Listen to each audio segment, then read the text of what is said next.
to Serve Academy. Today, we are going to continue with the remaining topics of chapter 1. So, in the last lecture, we have covered till data type. Now, we will start operators in Java. Okay, so there are several types of operator. There is arithmetic operator, logical operator, relational operator, bitwise operator, shorthand operator, and many more. So we are going to cover them one by one in our this lecture. Okay, so let's get started with the first operator that we have is the arithmetic operator. So here you can see with the arithmetic operator we have plus, minus, multiplication, division, or ampersand sign here means sorry, not ampersand, it is a percent sign. Percent sign mean it is used to find the remainder.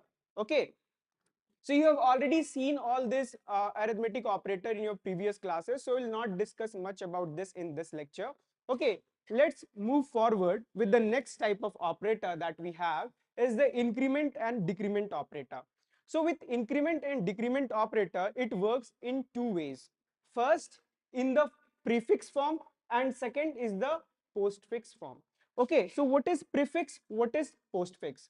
So one thing you have to understand in prefix, first you have to increment the value. As the name suggests, prefix, first change the value, then use it. And for postfix, first use the value, then change it. Okay, so we are going to see a few examples of this. So you have already learned about increment and decrement like this. If we use plus plus, this is for increment. Okay, and for minus minus is used as decrement.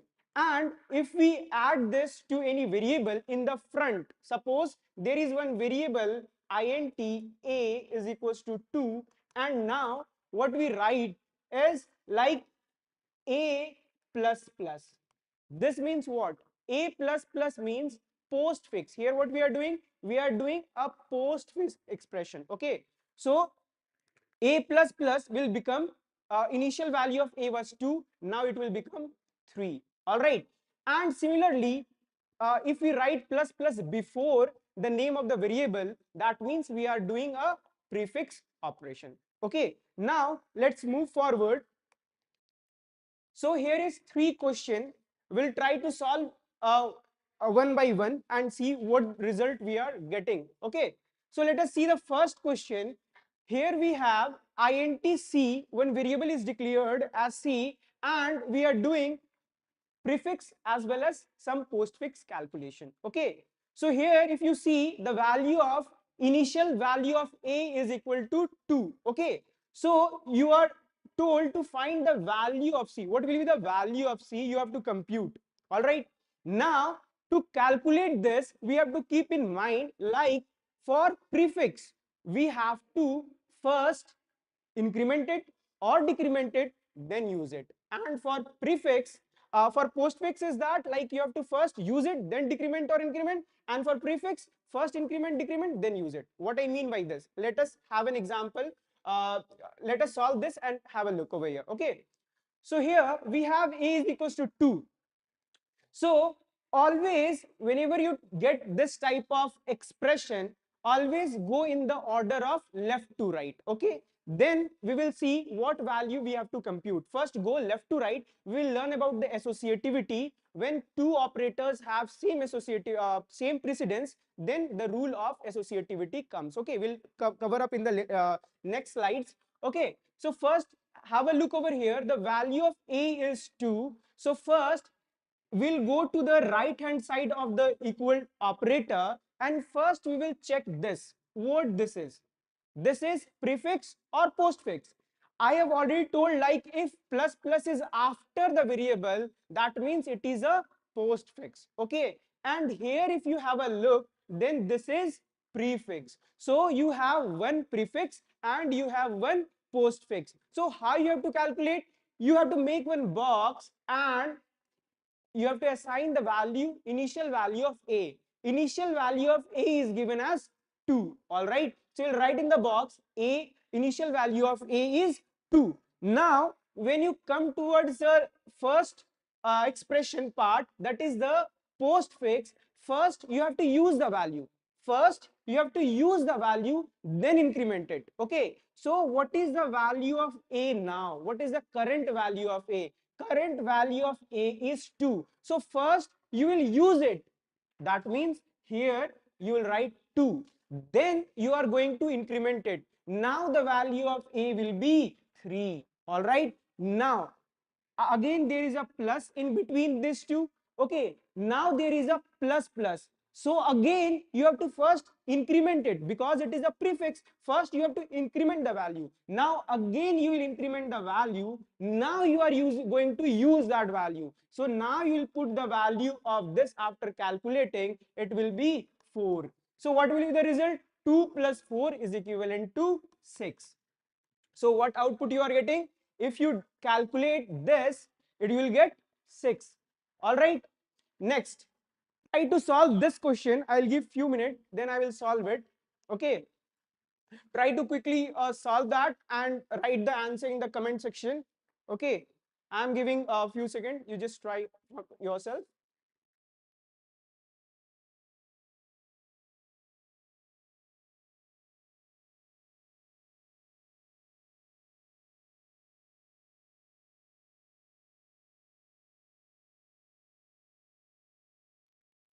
All right. I think most of you people, most of you have done solved it. So what is the answer? Anyone? Okay. So let's solve it.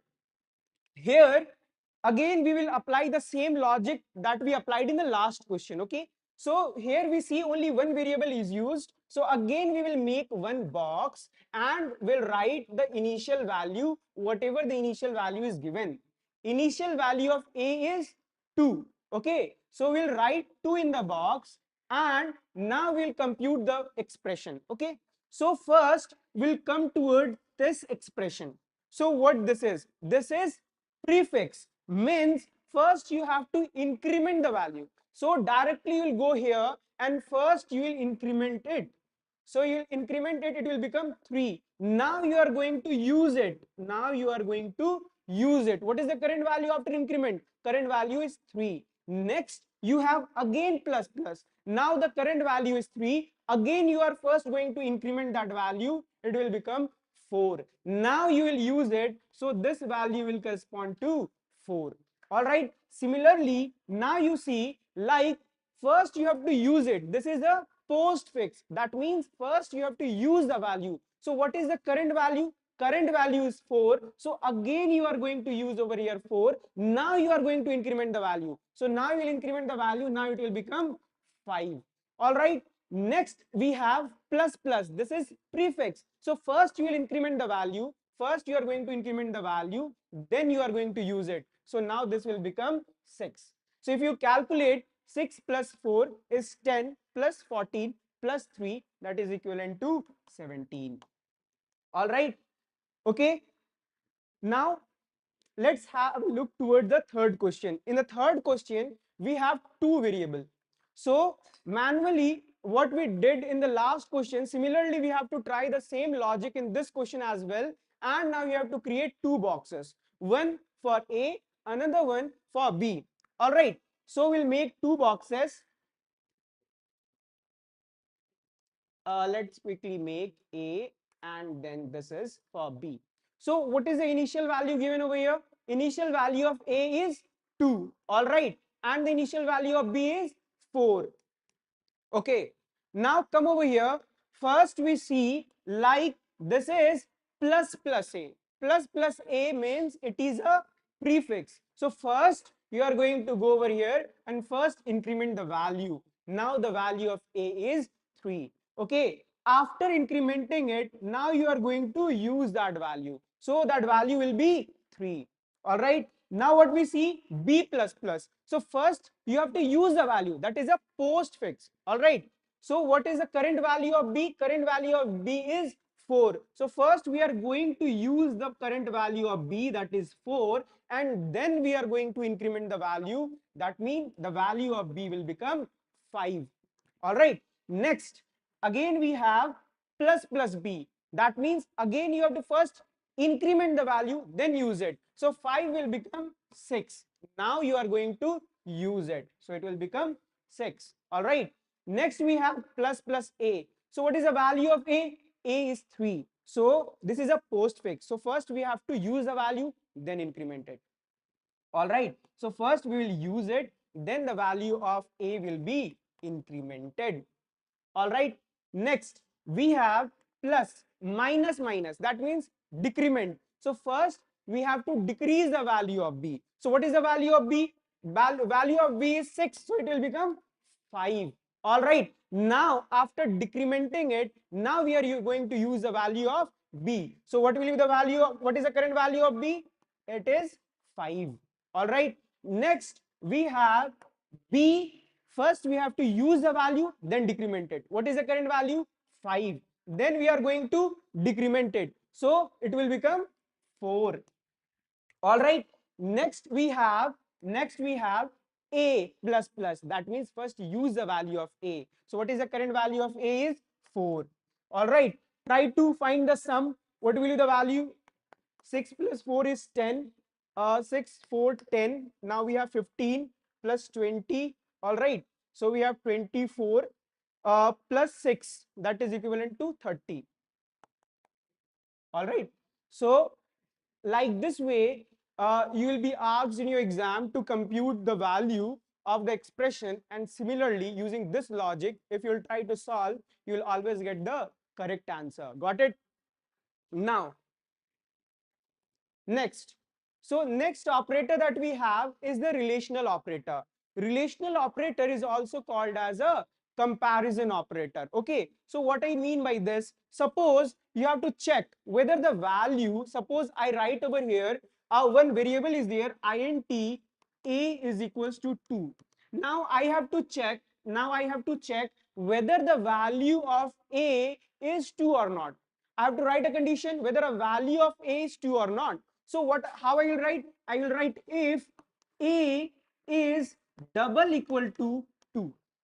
All right. So we have double equal to. Double equal to is used for comparison. So we are trying to compare the two value. Here, whether 2 is double equal to 2 means whether 2 is equal to 2 or not. If it is equal to 2, that means it will go into the true block, else it will go to the else block. Okay. So this is the first that we saw, like it is the double equal to means comparison. Next, similarly, if we have to check the logic, like if the value of a is greater than 4 or not, or greater than some value or not, or less than some value or not, how we are going to write? We can write like if a is less than 4. So how will write the logic? Whether a is less than 4 or not. So for that, if you want to compute something, then what you will do? You will write this way, and if this expression is true, it will go to the this block, else it will go to the else block. Okay, so if you write the else part also, it will go to the else part. Okay, so what is the value of a? A is 2. If I check over here, is a less than 4? That means is 2 less than 4. What is the result of this expression? This result of this expression is true. 2 is always less than 4. 2 is always less than 4. So the result of this expression will be true. That means your control will go to this block. It will not go to else block. Got it? So similarly, we can apply the logic less than equal to, greater than equal to, or not equal to. Now again you have to compare like whether the value of a is not equal to 2 or not. Suppose you are given, like you have to check whether the value of a is not equal to 2 or not, then how you are going to write? You will write if a not. First you will write not, then equal to 2. That means you are checking whether the value of a is not equal to 2. That means if the value of a is 2, that means it will be false. If I pass a equals to 2, that means here when it will get computed, what will happen? 2 not equals to 2. It will be comparing like this way. 2 not equal to 2. It is false. Why? Because 2 is equal to 2. So this expression is false. All right. So if you write this way, and if the value of a is 2, it will go to the else block. If you have the else block, it will go over here. Got the point? Okay. Now let us move toward the next operator. Next is a logical operator. Okay. So in the logical operator, like you have to compare two things. Like you have to also compare like a should be less than 2 and a should be greater than 0. What I am telling? Let us have a look. I am telling a should be greater than 2 and a should be let's change this. Let's change this. I'm telling a should be less than 2 and a should be greater than 0. All right. That means the possible allowed value is only 1. That means greater than 0 is only 1 and less than 2 is only 1. So only one value is allowed. And if you also want to allow these two value also, 2 also you want to allow and 0 also you want to allow, then in mathematics how you write? You write like this way. But in computer you don't write like this way. You have to write less than equal to like this way, greater than equal to like this way, or less than equal to like this way. Okay, so if I what I give the question, like a value should be less than 2 and it should be greater than 0. So how you are going to write in programming terms? You will write if a is greater than a is greater than 0, a is greater than 0, and here the concept of and will come. I'm telling like it should be in between them. Okay, so the concept of and will come. So a is greater than 0 and a is less than 2. Got my point? So if the value, suppose the initial value of a was 1, so when it will come to this line, the condition will become true. All right. Now if you pass the initial value as 2, so what will happen? A is greater than 0. This part is absolutely correct. This part is correct. This part gives true. All right. But for the second case, 2 is not less than 2. This part is false. So first part is true, but the second part is failing. That means it will go to the false part. All right. In and, both the conditions should be true. Or if you have 4 condition, 5 condition, or n number of condition, only when all the conditions are true, then only it will go to the first block, else it will go to the else block.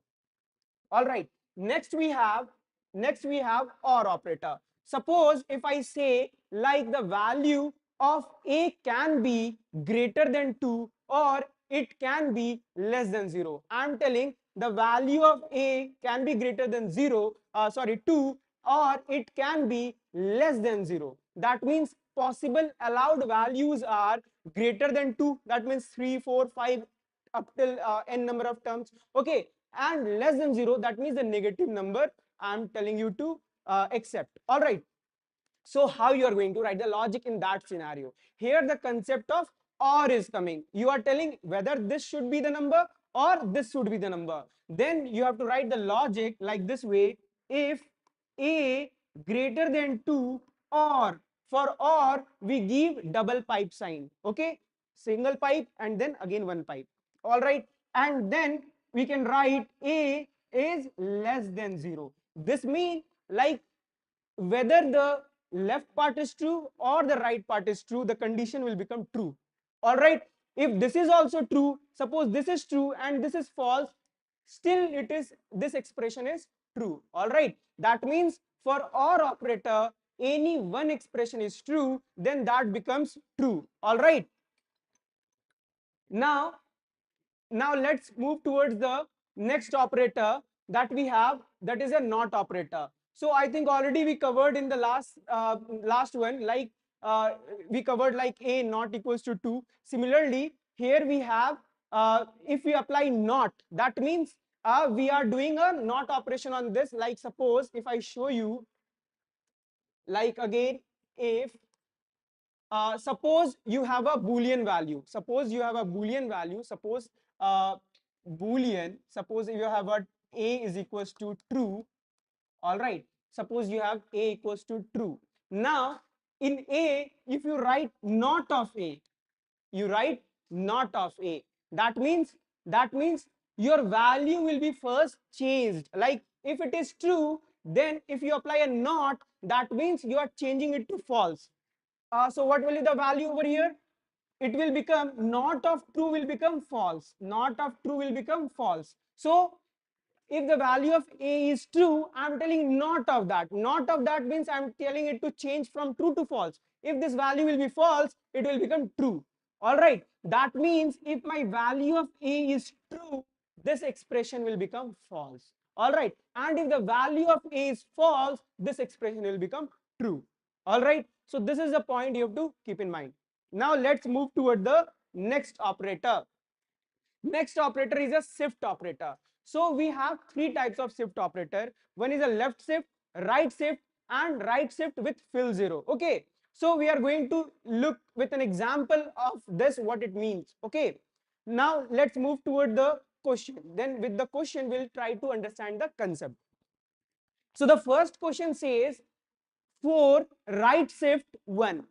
All right. So whenever you see a bitwise, shift operator question, you have to always go into the bit. So the binary of 4, you have to always write the binary of the left side. Okay. So what is the binary of 4? 1, 2, 4, 8.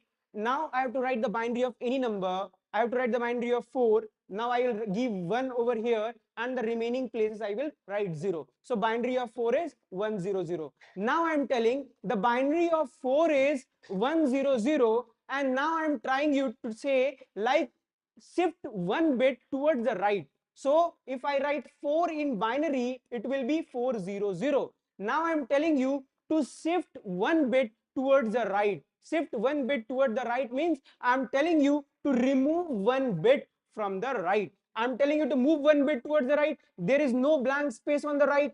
You can move anything on the left side, but you cannot move on the right side. Okay, so I'm telling you to remove 1 bit. So if you remove 1 bit, so if you put 1 over here, sorry, 0 over here and 1 over here, so what is the binary of what is in decimal form? If you write 1 0 in decimal form, that will correspond to 2. All right. So when you right shifted 4 to 1 bit, that means the result will become 2. How it became 2? First, we have to convert this number into binary. So binary of 4 is 100. Now I'm telling you to shift 1 bit towards the right. So if you shift 1 bit towards the right, that means I'm trying to tell you to remove 1 bit from the right side. Now, what is the next result that we got after removing? That is 1 0. So 1 0, if we put over here, like we get the decimal of 2. All right. So this will result into 2. This will result into 2. Again, whenever you compute like this, when you shift the bit in binary, again you have to convert that binary into decimal again, and you have to write the answer in decimal form. Got it? Next, we have 8 right shift 2. All right. So what is a binary of 8? Always keep in mind whatever number you are given to write a binary. Remember like this way. You write like this way: 2 to the power 0, 2 to the power 1, 2 to the power 2, 2 to the power 3, 2 to the power 4. You have already learned this in class 7. All right. So this corresponds to 1, this corresponds to 2, this corresponds to 4, 8, and this is 16. And similarly, you can go on. All right. So you need the binary of 8. So suppose I am telling you to write the binary of 10. How you write the binary of 10? You will first see, I am telling you to write the binary of 10. So you will check which number is present less than that number. So I am telling you to write the binary of 10. So binary of 10, that means the number less than 10 available is 8. So you'll always go and pick the highest number that is available less than that number. So less than that number available is 8. So you'll always go and put over here 1. All right. So what was the number? What I told you to write the binary of 10. All right. So if you have to write the binary of 10, first you have to pick the highest number from this list. Okay. Less than this number. So less than this number is 8. So you'll write over here 1. And now if you minus 8, what is the next number left? That is 2. Now you have to add 2 more to it. So over here again you will check which number is less than this number or equal to this number. It can be less than this number or can be equal to this number. So we have 2. So we'll put over here 1 in place of that, and in the remaining places we'll fill with 0. So here we'll fill with 0, here we'll fill with 0. So binary of 10 will become 1 0 1 0. This is MSB, that is LSB. Okay. All right, this all topic you have already covered in your lower classes, so we are not going to deeper into that. Now come back. Here we have 8 right shift 2. So 8 right shift 2, that means I have to write the binary of 8. So what I told you, whenever you have to write the binary of any number, you have to first go and check the highest possible number less than that number or equal to that number. So I have to write the binary of 8. We already have 8 over here. Now what is the next number that we have to find? 0. 8 minus 8 is 0. Now remaining portion on the left side, okay, will fill with 0. All right, will fill with 0. So after that, what will be the binary of 8? It will be 1 0 0 0. Now the question is 8 right shift 2. That means the binary of 8 is 1 0 0 0. Now I am telling you to shift 2 bit here. Here whatever is written on the right side, that correspond to the number of bit that you have to shift, all right, towards the left or towards the right. Here I am telling you to shift 2 bits towards the right. That means I am trying to say to remove 2 bits from the right side. So if you remove 2 bits from the right side, what it will become? It will again become 1 0. Now if you will put 0 and 1 over here, so what is the number you are getting? 2. 2 you are getting in decimal. Okay, so here it will, the result will be corresponding to 2 again. So in the last question we got the result as 2, and here also we are going to getting the result as 2. Okay, now let's see the third one. This one is a left shift. First two questions were of right shift. All right, now have a look over here. Again 4 left shift 2. Again I have to write the binary of 4. Binary of 4 will be 1 0 0.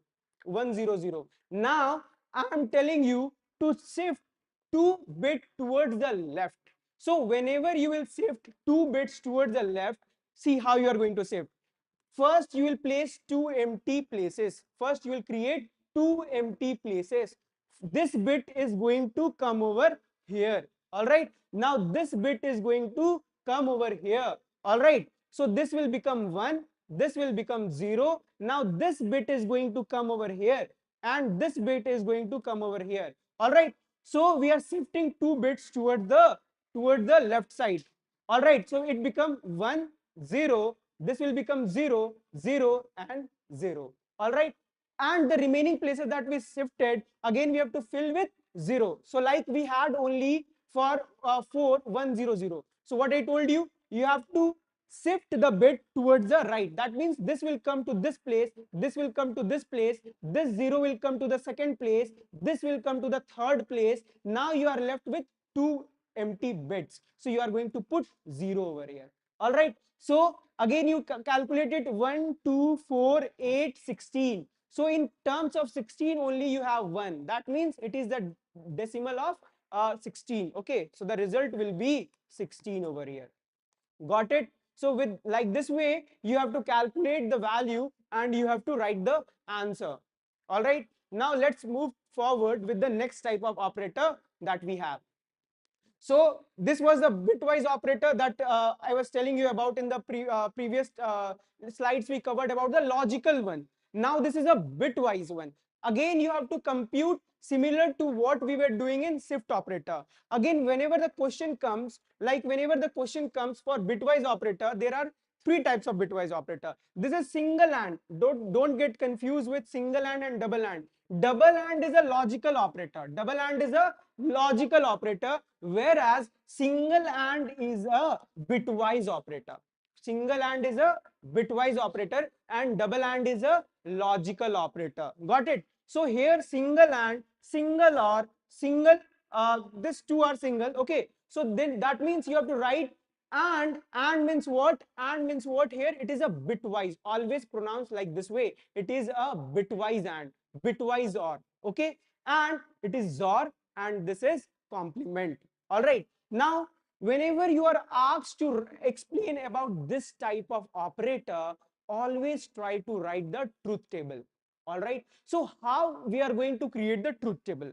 For this type of operator, we require two operand. Like how we were placing the value, like a is greater than 0 and a is less than 2. Suppose this was the case. So in place of this, when we should apply and, that means we need two operand, like this left hand side and right hand side. Got it? So for this you need two operand. So for two operand, you are going to write A for the first operand and you are going to write B for the second operand. Got it? Now, how we are calculating the truth table? Like this way, always try to write in the same way we are writing. Okay, so we missed over here 0. So see how we are going to create the truth table. So always we start with 0, then we'll go with decimal 1, then we'll go to with 2, and then we'll go with 3. Okay, so what is the binary of 0? Binary of 0, if I will say you write the binary of 0 in terms of 2 bits, in terms of 1 bit you will write only 0. All right, I am telling you to write that binary in terms of 2 bit. So in terms of 2 bit it will be 0 0. Got it? If I will say you to write the binary of 1, how you are going to write? 1 2 4 8. So you are going to place only 1 over here, and in the remaining places you are going to put 0. Now I am telling you to write the binary of 1 in form of 2 places. Okay, so what you will write a binary of 1? You will write 1, first is 0 then 1, first is 0 then 1. Similarly, if I will say you to write the binary of 2, it will be 1 and 0. First again it will come 1 and 0. Now if I will write say you to compute for 3, it will be 1 and 1, 1 and 1. So 1 and 1. So like this way, these all are the possible combination that we can compute. Okay, so for 0 we will write, in case of operand A, this will become operand A and this will become the operand B. Okay, so based on this you have to compute the result and you will have to show what output we are getting. Let's have a look over here. Okay, so first we are taking about the bitwise AND. So if you have a bitwise AND, so this corresponds to the decimal 0, this corresponds to the decimal 1, this corresponds to decimal 2, and this corresponds to decimal 3. How? Like 0 0 0 0, I told you it is for 0, and for 0 1 it is for 1, 1 0 is for 2, and 1 1 is for 3. So similarly in the decimal order, like how we write the serial number 1 2 3 4 5 6, similarly only this combination we can perform with two operand. Okay, so we can only write this much combinations. Okay, so here in AND, what I told about AND means in the both the condition, if it is true, then only the result is going to be true. All right, so if you see over here, A is 0, I'm talking about the bit, single bit. Bitwise operator means we are computing in the single bit, 1 bit or 2 bit or 3 bit, but we are performing the calculation based on bits.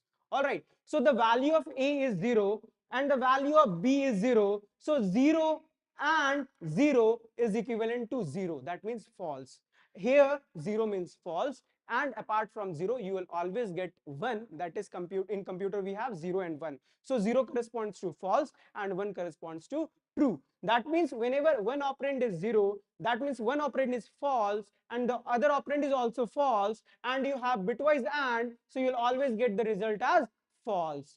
Got my point? Similarly, one operand is 0 and the another one is 1. That means one is true and another one is false. One is true and another one is false. That means still you will get 0. Why? For this, both the results should be true. Both the results should be true. Then only you are going to get true. Otherwise, it is going to give you false. So here if we check, only one combination we are having both operands as 1. Okay, so here what will happen? Only this part will be true and the remaining will be false. All right, so this is very much important when you go to the higher classes, even class 11 and 12. You will if you opt for computer science, you will learn in Python the truth table. Okay, for all the gates, logic gate, in digital also, in engineering also, when you learn about the digital electronics part, you will have your paper, digital electronics paper.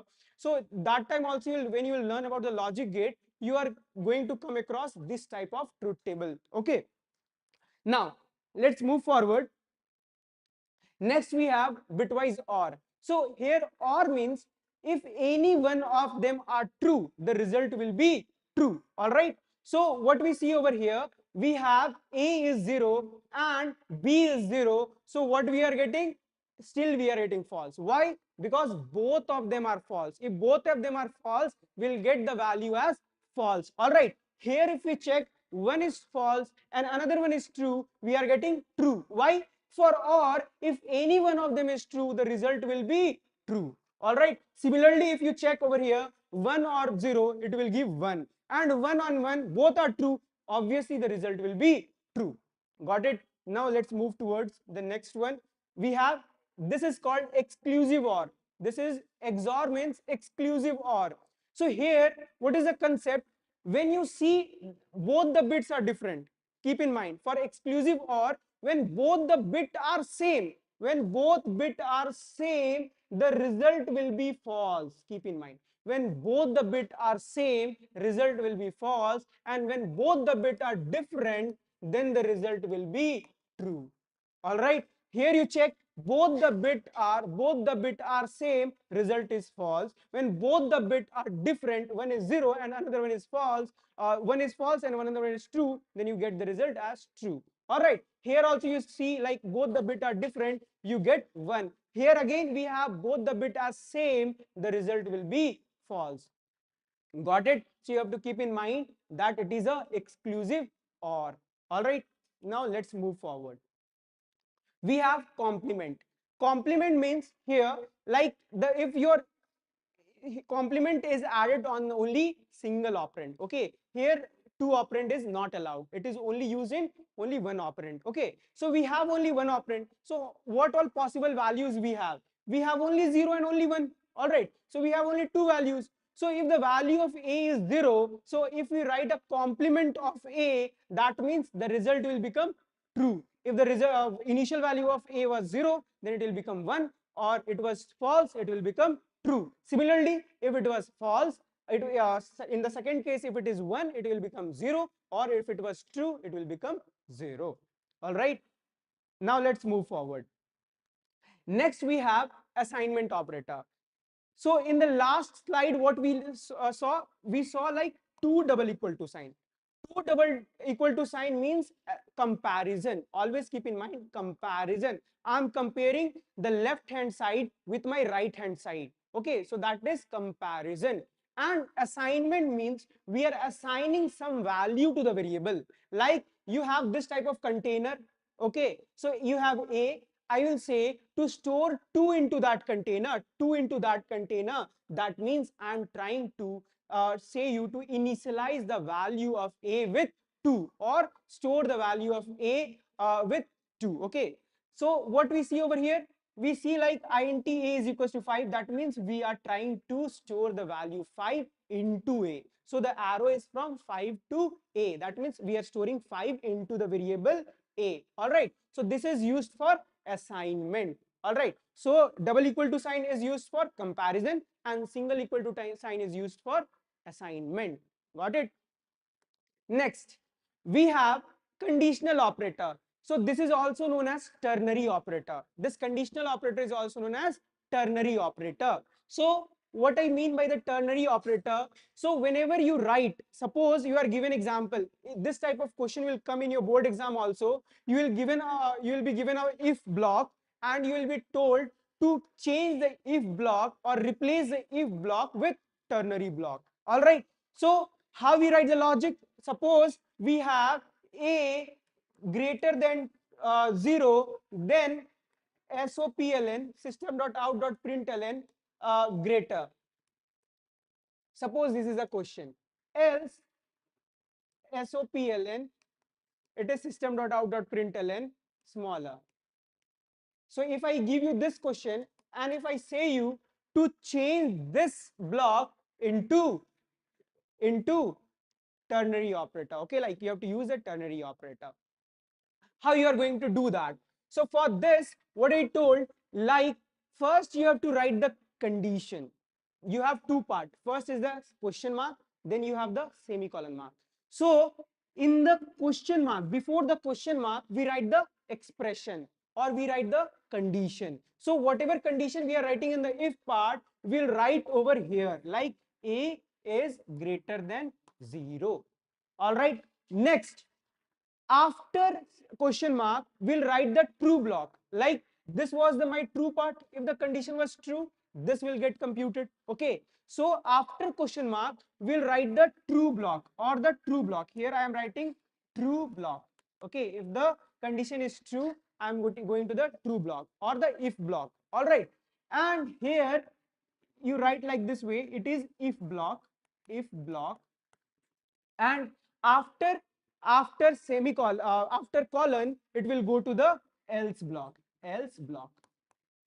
All right. So if you try to check over here, the same way if you write, you'll write a greater than 0, question mark, you'll write SOPLN, greater, else. This is pronounced as else. You will say if a greater than 0, then a greater than 0, then this part is true, else this part will get computed. So similarly, you can change your if block to you can change the if block using ternary operator. Okay, so you have to keep this in mind. Next, we have other types of operator. Other type of operator, this new will be in small letter NEW. This is a keyword. So other type of operator that we have, new, instance of, dot, or rectangle one. Rectangle one we use in when we try to write or declare or use a value in arrays. Okay, so we'll learn about this in our latest chapter. But for now, you have to remember, like, there are other types of operator that is also available. That is a new operator. So whenever you create an object, like you have already created an object like scanner class, you have already learned how we try to create an object, scanner SC is equals to new scanner. So with new operator, we are trying to create object. So what is new? If anyone asks you what is new keyword, so new is a dynamic memory allocator. So new is a dynamic memory allocator. So what it does, it gives you the memory during the runtime.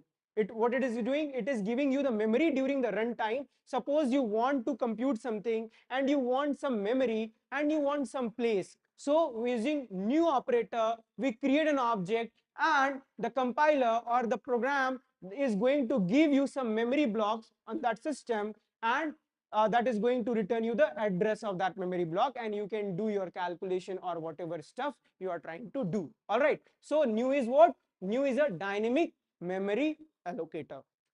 Next, instance of, you don't have to learn much about this. Dot operator. Dot operator, whenever you create a class, with the class you create an object. With the object, if you want to access the property of that class, suppose you have one class, if I write over here, like you have a class hello, and inside this class you have one variable. Suppose one variable is there, count, int count. All right. So you have int count is equals to 0. Okay. So now whenever you create an object of this class, whenever you are going to create an object, you are going to create an object from where? Inside the main method, or like in from another classes, or from the same class itself. Like whenever you will create an object, how you are going to create an object? You are going to create an object using the class name, like scanner SC is equals to new scanner you are writing. Okay, so similarly, when we try to create an object with the class name, when we get the object with the dot operator, we can access this count. We'll have a look when we learn about the scanner. We'll get a better picture of this dot operator. Then I will tell you what dot operator is. All right. Now let's move forward. Rectangle one I already told you, like when we'll learn about the array, that will come into picture. Okay, next is a shorthand operator.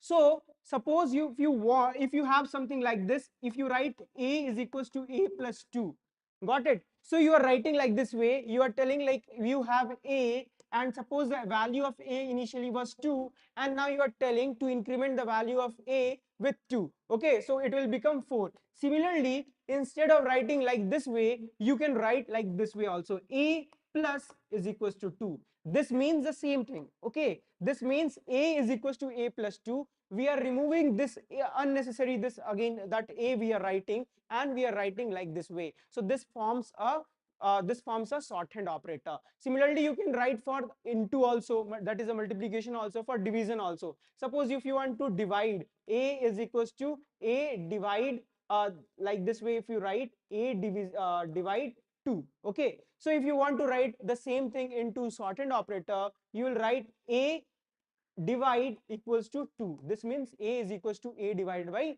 2. Similarly, if you want to find the modulus, all the operator that you already have covered in the first arithmetic one, you can apply with the same logic with the shorthand operator also. All right, now let's move forward. So we have here are some example. Okay, you can pause the video and later on you can pause the video and have a look over all the example that I've written in the slide. Okay, now let's move forward. Now, the most important part that you should know is the operator precedence. Operator precedence means like you can think of a ladder. You have a ladder, and based on that you have an hierarchy. Like, okay, so what is the priority? So whatever person is on the top, that one has a most or the highest power that they have. Okay, so if you consider of anything, of any organization or any bank or any company, suppose who is the head one? CEO. Then comes the executive or the remaining employees. So there is some hierarchies. With the hierarchies, the precedence is given to the first person. Means the first person has the highest precedence, then comes the next in the hierarchy. All right, so similarly, it is what defines the hierarchy of the operator. So you have to keep in mind, operator precedence means the hierarchy of the operator that we are giving. So which operator, suppose if I use into, division, modulus, everything, like in maths you have learned about the Bottomless rule. So to resolve anything in a expression, what we use? We use the Bottomless rule. Similarly, here in programming, we use the rule of this precedence. So whatever has the highest precedence, first that will get computed, and then with the least precedent, that value will get computed.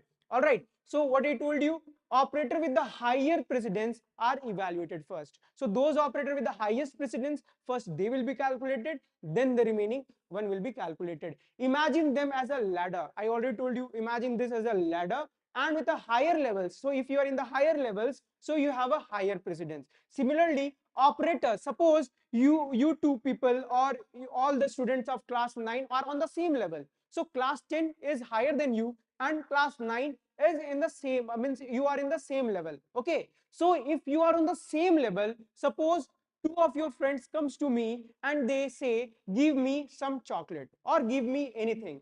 If I have only one chocolate, to whom I will give the precedence? Understand like this way. So similarly, when you have two operator,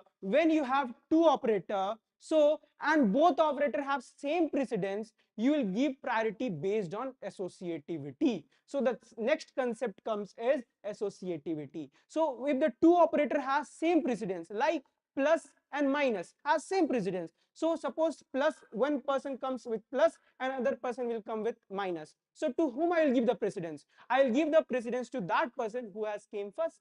All right, so that means I am giving based on associativity, whether it is from left to right or from right to left. All right, so you have to keep in mind, first we have to give preference to the precedence, like on the which hierarchy it is. Then if they have same precedence, then I'll give the preference to associativity. All right, now let's move forward. Let's have a look over here. So this I already told you. So if have the same precedence, similarly it can be left to right or right to left. It can be calculated based on left to right or right to left. We'll see which one is getting computed with right to left and left to right. All right. Next we have like determine the order of evolution, that I already told you. For example, the multiplication one, you can have a look over here. All right. The same thing what I told you. Now let's have a look over here. This one you have to keep in mind. So first, whatever there is present in the chart, whatever you see over here, whatever there is in the top, that has the higher precedence. All right, that has the higher precedence. Then the remaining one has the next types of precedence, like a lower precedence in the first one. Okay, so in postfix, it is like you see over here, it is the precedence is written, and here associativity is written. All right, so what is happening in postfix, we are computing from left to right. This is incorrect. You can correct it, left to right. And for prefix, what we already covered, this will get computed from right to left. All right, now if you see the arithmetic one, that is a multiplication. Suppose multiplication is computed based on left to right. That means suppose you have a divided by 2 plus b into 2. So you have two things on the left hand. First you have this, and you have this. So now the question will come, like these two operator has the same precedence. I mean, they are on the same ladder. Okay, so which one I am going to calculate? So when they are in the same ladder, then the concept of associativity will come. So you have to check for addition or multiplication, associativity is left to right. That means first you will compute the left one, then you are going to go towards the right one. All right. So whenever they have the same precedence, you will always go and check towards the associativity. So you have to keep in mind 90% or the most of the operator that we have is always from left to right, and the remaining one you can just keep in mind like few are from right to left, like this one prefix one, or the remaining like the ternary operator or this assignment one, that is from right to left, and the remaining you can remember like that way, like remaining are from left to right most of the cases. Next come is the arithmetic, we already covered, like the multiplication one, and then we have the addition. First unary, then we have the arithmetic. In arithmetic, the priority is given first to the multiplication, like here first this will be computed or this will be computed, after that only this addition will happen. Okay, so first we are giving the priority of this because associativity is left one. So first we'll compute this, then we'll compute this, and after that we'll do a plus operation. Got my point? Okay, now let's have a look. Shift operator. We have already learned about the shift operator. Again, the associativity is from left to right. Then comes the relational operator. This order you have to remember. It is very important. Okay, in your question, if it is asked, write the order or the precedence of operator. Order of operator in the increasing order or decreasing order, whatever they ask, or they give you the question, what is the precedence of operator? Then you have to write this in the same order what I have written over here.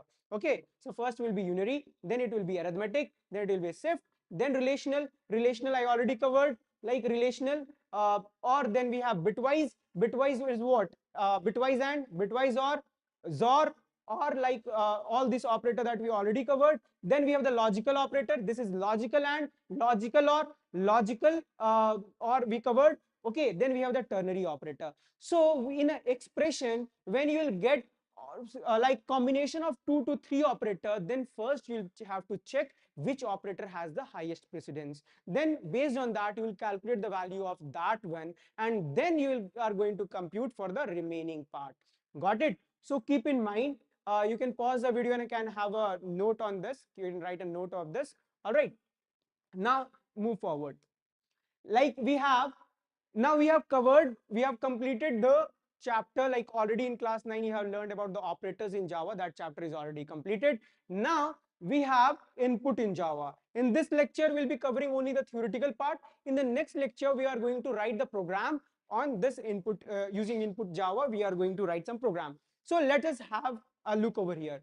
So input in Java, that means what are the ways like we can take input from the user. Suppose if I write a program, like if I say you, like I will give you any number, suppose 2, 3, 4, 5, 6. That means user is giving you any number. Based on that number, you have to compute the square of that number. That means you have to take input from the user. So what are the possible ways to take input in Java? Okay, so there is basically two ways you can take input in Java. Let's have a look of the first one, that is a scanner class. So scanner class, it is an inbuilt what is available to us. So in Java, it is already available to us. We have to just import it and just use it. So this scanner class is present inside what package? It is present inside the util package. All right, so you have already learned about the packages in last class, that is class 9. So again I'm trying to say you like what is package. Package is suppose something like collection of classes or interface. Suppose there is n number of classes, 10 classes you have created, and you want to give a you have to keep in a collection, then you create a package. So collection of classes is generally a package. So here inside the util package, java.util, how we import any package? We write import, then we write Java, then we write the name of the package. Like we have different types of package. We have java.awt, java dot, sorry, here we have java util java dot lang. All right, and java dot util you already covered, java dot lang, and there are few more packages. Okay, so these all packages we can directly import it in our program based on, and also one important thing is there java.io package, java.io package for input and output. So based on the operation that you are trying to perform in your program, you might require these all packages. Okay, so you have to keep one thing in mind, that these lang package, java.lang package is automatically imported in your program. Even though you are not importing over here, it is automatically imported. Okay, so if question will be asked which package is by default imported to your program, you have to write lang package is, that is a language package is already imported, it gets automatic imported to our program. And the remaining package we have to manually import it, we have to manually import it. So what I'm telling, we have to use a scanner. So where scanner is present, suppose this one is AWT, this one is AWT package. Similarly, we have a util package. Similarly, we have lang package, that is for language. Similarly, we have IO package. Okay, so in this n number of classes are there. This circle represent the classes. So there are n number of classes present over here. So when I was talking about the dot operator, see over here, with dot operator we are going one level inside, first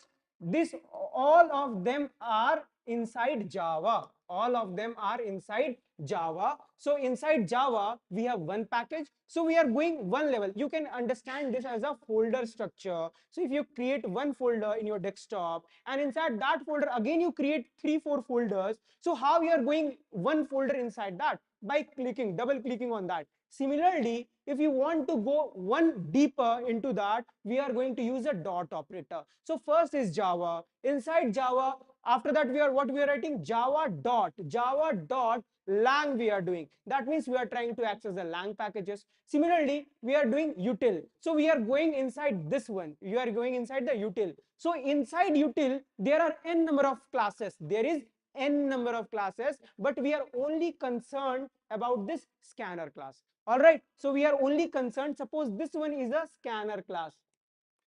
Okay, so this one is a scanner class, suppose this one is a scanner class. So with this logic, what is happening, whatever code is written inside the scanner class, that one gets imported and it comes on the top of this class, it comes in the top of this class. This means that is not visible to you, but it comes here. Similarly, whenever you were learning in last class, I saw few of the students were writing star, like instead of java.util.scanner, they were writing star. So what that star means, like I'm importing all the classes. Suppose there are 100 of classes, I'm importing all those classes, but I'm not using those all the 100 classes. I'm only using one class. Got my point? So if you are only using one class, why unnecessarily you are wasting the memory? So you need to only call only one class, then you use like this way. It is absolutely correct if you write like this way. There is no wrong in this. If you write import java dot util dot star, if in your exam if you forget like what was the class name or any other stuff, so you can write star over there, that is not a big deal. But the issue is that means then you are not a good programmer, like you are wasting the memory, you are calling all the classes unnecessarily, that is not required. Okay, so what I told you, to take input, their first option available is scanner. To use scanner, you have to first import that class. So where that is present, you have to remember it is present inside the util. And always keep in mind that class name start with a capital letter. Always class name start with a capital letter. Okay, so now I have created one class for you, like class take input. This is a name I have given. Okay, now it is a public static void main string args. This is a syntax that we already have. Now again you see over here s as capital, that means a string is also a class. Okay, and here how we are creating an object, we are creating an object using this new keyword, what we already learned, like using new keyword we are creating some object. All right, so what we are writing, scanner SC, what is the way of creating an object? You have to write the class name, then the name of that object, then you have to write the new operator, then again you have to write the class name. So what is the syntax to create an object? To create an object, first you have to write the class name, then name of that object, then equal to new, then again the class name. Okay, so this is the syntax to create an object. Similarly, here we have created one object for scanner class. Okay, so using this, we can now access all the method. So you have already learned about the object. What is object? Object is what? Identifiable identity which has some characteristics and properties. Okay, which has state and some characteristics. That means the characteristics are nothing but that the function, the properties are nothing but that the function. Similarly, when you create this object, this means you get the access of all this method. All right, so whenever you create an object of that particular class, you will get the access of its state and also the access of its properties. So for the scanner class, you will have the access of all these methods. So quickly we'll have a look what all this method does. Okay, so first is a next. Next is what? If you want to read any sentence, you have to read multiple lines of sentence, you will use this next. So what is the return type of this next? So what will be the syntax over here? If I will say you have to read n number of line. So you will write a string, s is equals to sc dot next. All right, so sc dot next, if you write again, you see again with the dot operator, this is what? Object. Object means we are getting the access of all the properties, all right, and all the state that that class has. So that class has a next method. So what we'll write? Sc dot next. That means we'll get the access of all the method that we have. And similarly, if I will say you have to take an integer value, from the user, what you are going to write? Similarly, you will write over here int n is equals to sc dot next int. Similarly, if I will say you to take an input of a double, so what you'll write? Sc dot next double. If I will see you to take a float variable type input, so you'll write sc dot next float. If I will see you for boolean, sc dot next boolean. So you can have a look over here. So this is for float data type if you want to take input. This is for double data type, that is a decimal type. Then next comes over here, has next float. Suppose you want to take 4 input from the user. Suppose the user has only given 3 input to you, so you can check a logic whether the fourth one is present or not. Then you will write has next. So what it will return? It will return a boolean value to you, whether the next value is a float or next value is a double or not. Similarly, we have next, has next int, has next boolean. All right, so with these all things, in the next class we'll cover and we'll write some program. Okay, so now let's move forward. It's the last slide that we have. So second way to take input in Java is using buffered reader. So what you have? We have a buffered reader. So what I told you, so there are 2 ways. First one is a scanner, second one is a buffered reader. So where scanner was present? Scanner was present inside the util package. Where buffered reader is present? Buffered reader is present inside the IO package. So if you want to use this buffered reader, you have to call like this way. Again, I have shown over here star because I was trying to import 2 classes. So you can write in 2 lines, import java.io.bufferedreader, import java.io input stream reader. So we need 2 classes, this input stream reader and this buffered reader. Both of them are present inside the IO class. So you just need to remember that syntax for this. First, you have to create the input stream reader. To create the input stream reader, the syntax again is input stream reader. This is the name of the class. Then you are giving the name of the object. We are giving r is equals to new input stream reader, and inside that you have to pass system.in. Similarly, what we were doing in like scanner sc is equals to new scanner. Similarly in buffer reader, first you have to write input stream reader r is equals to new input stream reader, then you have to give system.in. Then in the next line you have to write buffered reader br is equals to new buffered reader, and this variable whatever you created you have to pass this inside over the second means the in the as a parameter to this variable, this object that we are creating. Got it? Now with this object we can take input from the user. Like I will say you, like you have to take anything input. Now you can write br dot read line. So with the scanner we had all this method available to take input from the user, but for for buffered reader you most probably will have next line, and with this you are going to what you say typecast based on the data type what you need. Like you need an integer value, you will write parse it integer dot parse int, then you are going to parse it, then you are going to use it. Okay, so this all thing we have covered. So whatever doubt you have, do comment it in the comment section and I will try to answer all those questions. And in the next from the next class we are going to write some program based on this concept whatever we have learned. Okay,